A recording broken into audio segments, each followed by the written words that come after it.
Kolossense 2 vers 14 sê, en die skuldbrief teen ons, wat met sy insettinge ons vyandig was, uitgedelg en weggeruim het deur dit aan die kruis vas te naal. Jesus Christus het aan die kruis elke aanklag wat teen jou ingebring kon word, vasgespijker. Elke sonde, elke oortreding en elke skuld is deur sy kosbare bloed bedek.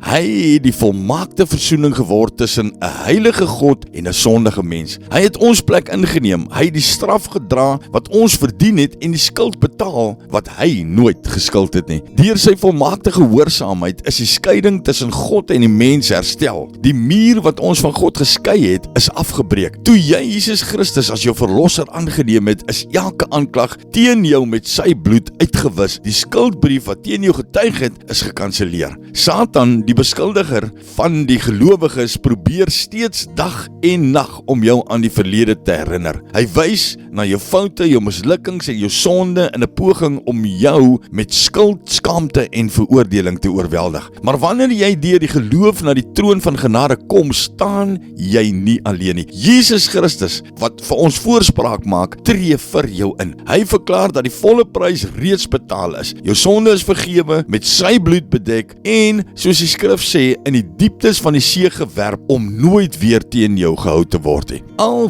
was jou sonde soos skarlaken, het hy dit wit soos sneeu gemaak. Daarom is daar nou geen veroordeling vir die wat in Christus Jesus is nie. Die aanklagte is stilgemaak. Jesus het hulle aan die kruis vasgespijker. Here Jesus, baie dankie dat U elke sonde, elke skuld en elke oortreding aan die kruis gedra het. Dankie dat U my voorspraak is en dat ek vandag vry voor die Vader kan staan. Nie op grond van my eie verdienste nie, maar deur U genade alleen. Vader, dankie vir U volmaakte verlossingsplan en vir die onbeskryflike liefde wat U aan my bewys het. In Jesus se naam, amen.